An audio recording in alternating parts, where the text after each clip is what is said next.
আজকে নিয়ে চলে এসেছি এটা NS200 BS6-এর 2025-এর মডেল, লাস্টের দিকে আমার এক বন্ধু নিয়েছে রিসেন্টলি।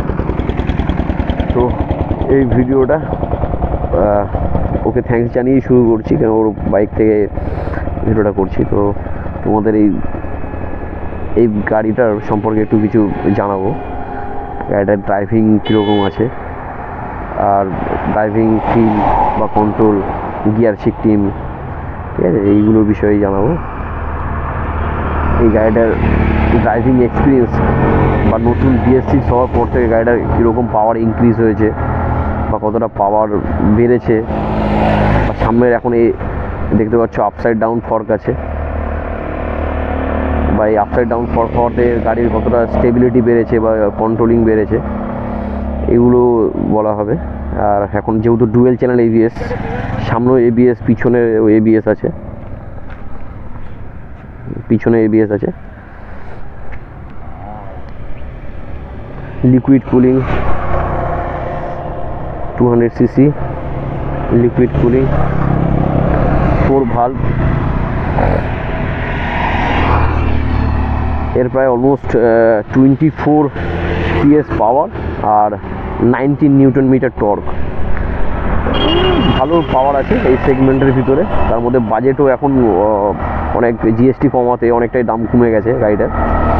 এখন এই গাড়িটা শোরুমেই অন রোড পেয়ে যাবে অলমোস্ট 1,70,000-এর মধ্যে পেয়ে যাবে। অনেক জায়গায় কিছু কিছু টাকা একটু তফাৎ হতে পারে অন্যান্য স্টেটগুলোতে ইন্ডিয়ার, কিন্তু আমাদের এই বারাইপুর RTO-তে এইখানটা এখন 1,70,000 মতো পড়বে এর অন রোড।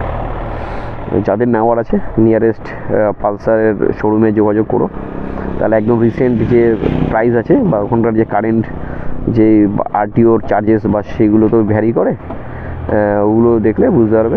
নর্মালি আমাদের বারাইপুরে কত যাচ্ছে আমি ওটা দিয়ে দেবো, বারাইপুরের যে শোরুম আছে তাদেরও নাম্বার দিয়ে দেবো। যাই হোক, তাহলে গাড়িটা নিয়ে একটু ড্রাইভ করে দেখা যাক।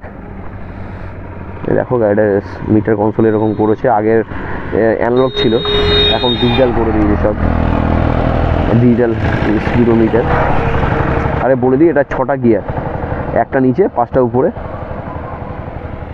সুইচ গিয়ার ফিয়ার দেখতে পাচ্ছ। এই পুরো নতুনই সিস্টেম করেছে, তো চালিয়ে দেখা যাক কীরকম।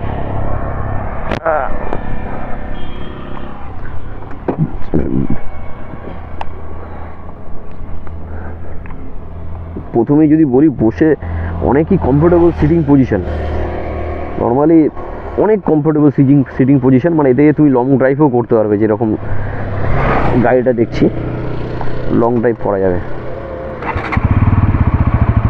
এই স্টার্ট দিয়ে দিলাম, গিয়ার শিফটিংও অনেক স্মুথ, ইঞ্জিনের সাউন্ড এরকম আসছে। তো তাহলে এগোনো যাক বজরঙ্গবলী।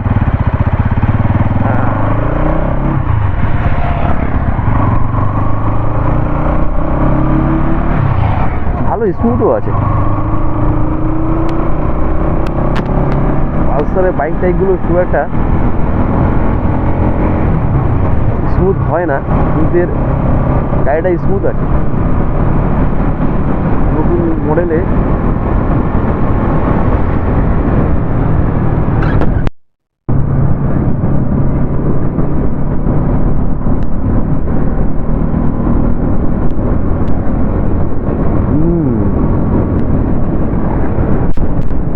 ব্রেকিং কীরকম, সামনে বাম্পার,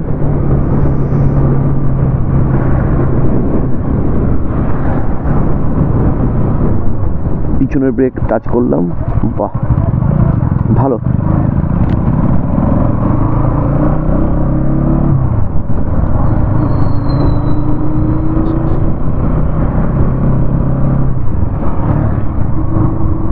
ব্রেকিং ভালোই,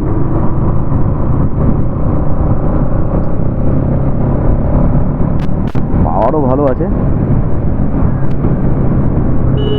হর্নের সাউন্ড এরকম। পিছনের ব্রেকে একটু প্লে আছে, একটু না ভালোই প্লে আছে।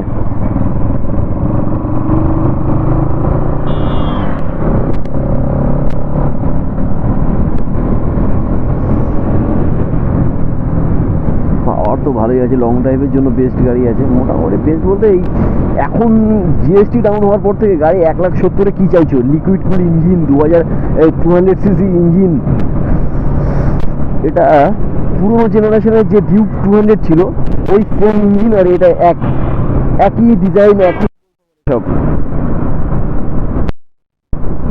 পুরনো একদম ওল্ড জেনারেশনের যে ডিউক ছিল সেই ডিউক 200-এর ইঞ্জিন এটা সেম। নতুন ডিউকগুলোতে ডিওএসসি মানে ডুয়েল ওভারহেড ক্যামশ্যাফট চলে এসছে। এটা সিঙ্গেল এসওএসসি মানে সিঙ্গেল ওভারহেড ক্যামশ্যাফট, মানে এর ক্যামটা একটাই, এর ক্যামশ্যাফটটা একটাই কিন্তু 4টে ভাল্ব। আর এখন ডিউক নতুন যেগুলো আসছে কেটিএম এর সবকটাতে দুখানা করে ক্যাম। পিছনের ব্রেক ভালো, বাইক আছে ভালো, কামড়ও আছে, বেশ নতুন গাড়ি ভালো তো হবেই, কিন্তু প্লে আছে, অনেকটা প্লে আছে।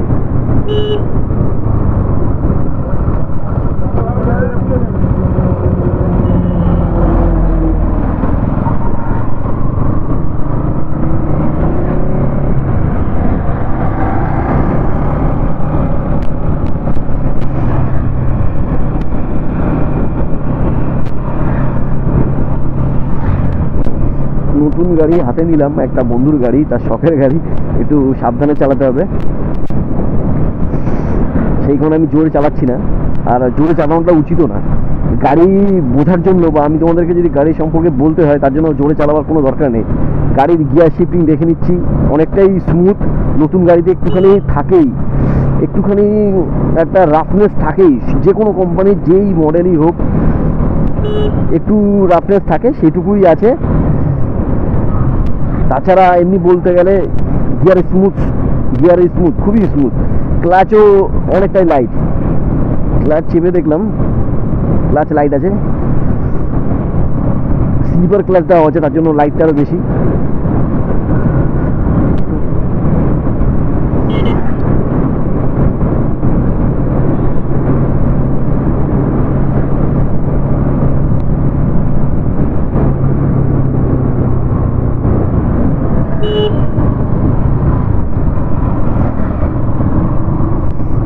এর গিয়ারের পজিশনে ইন্ডিকেটার দেখো, গাড়ির ডাউন করছি গিয়ার দেখা যাবে, বা গিয়ার আপ করছি সেটাও দেখা যাবে।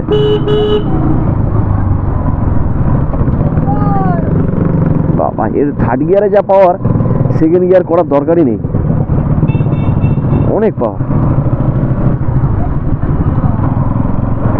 সেকেন্ড গিয়ারে করার দরকারই নেই, থার্ড গিয়ার। আমি নর্মালি আমার গাড়িতে, আমার এক্স ব্লেড হন্ডা, ওতে জ্যামের ভিতরে থার্ড গিয়ার না, সেকেন্ড গিয়ার না করলে অসুবিধা হয়ে যায়। এ তো থার্ড গিয়ারে টেনে দিচ্ছে, ভালো পাওয়ার। সামনের ব্রেকও ভালো,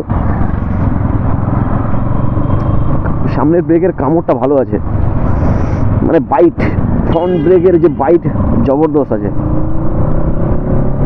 বাহ, এই থার্ড গিয়ারে যা পাওয়ার, জ্যামের ভিতর থেকে আরামসে কাটিয়ে বেরিয়ে যাবে। দেখো, যেহেতু আমি হন্ডার গাড়ি চালাই, আমার এই গাড়িতে হাত দিয়ে ভাই ফার্স্ট আমার কি ফিলিং এসেছিলো জানো? এই গাড়িটা হন্ডার তুলনায় অনেক রাফ, অনেক রাফ।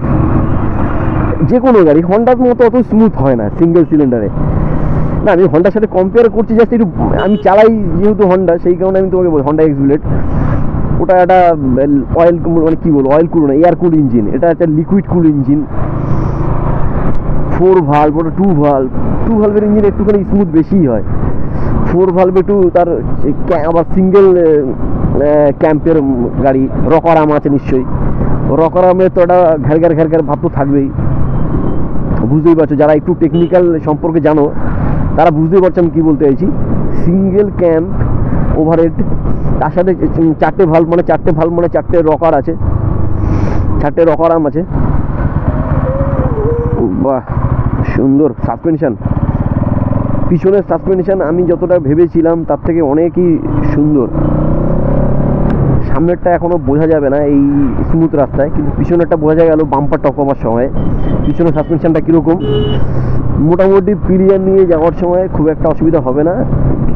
আমি যখন পিলিয়ান হিসেবে একটু আগে বসেছিলাম এই গাড়িটাতে, আমার বন্ধু চালাচ্ছিল, দেখলাম তখন যে মোটামুটি ঠিক আছে, ভাঙাচোরা রাস্তায় ঠিক আছে, চলে যাবে। কিন্তু গাড়ি যখন চালাচ্ছি তখন দেখছি খুব একটা ফিলই হচ্ছে না। পিছনে বসে ফিল হচ্ছিল, চালাবার সময় ফিলই হচ্ছে না।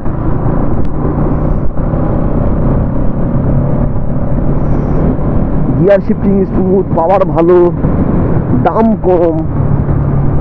ডিজিটাল স্পিডোমিটার ছিল, আগে ছিল না, এখন দিয়ে দিয়েছে। ব্রেকিং ভালো ভাই, একদম পুরো ভ্যালু ফর মানি। যারা এখন NS 160 কিনতে চাইছো তাদেরকে আমার রিকোয়েস্ট থাকবে তারা একবার NS 200 চালিয়ে দেখো। আর 160 NS 160 আর 200 এর ভিতরে খুব একটা প্রাইস ডিফারেন্স না। NS 160 তোমার পড়বে প্রায় 1,60,000 মতো, 60 কি 1,56,000, 1,56,000। এটা অন রোড পড়বে NS 160 4V। তো তার তুলনায় এটা NS 200 অনেক বেটার গাড়ি।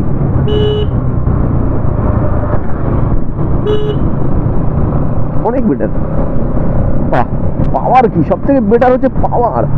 এরকম পাওয়ার তুমি কখনোই ওই N160 থেকেও পাবে না, আর NS 160 থেকেও পাবে না। অ্যাপাচি থেকে পেতে পারো, কিন্তু অ্যাপাচির ইঞ্জিন এতটা এত পাওয়ারফুলও না আর এত ভালোও না। সবচেয়ে বড় কথা হচ্ছে এটা লিকুইড কুল ইঞ্জিন।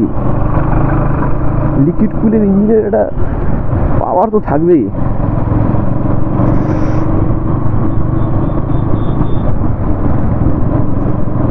জবরদস্ত বাবা, ওভারটেক করাটা এইসব ব্যাপার কোনো ব্যাপার না।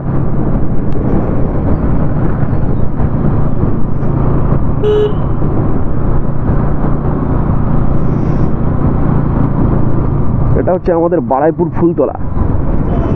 এখন একটা বন্ধু আসবে, তার জন্য একটু দাঁড়াতে হবে। কোথাও ফুলতলা দাঁড়িয়ে আছি, মোড়ে আসো।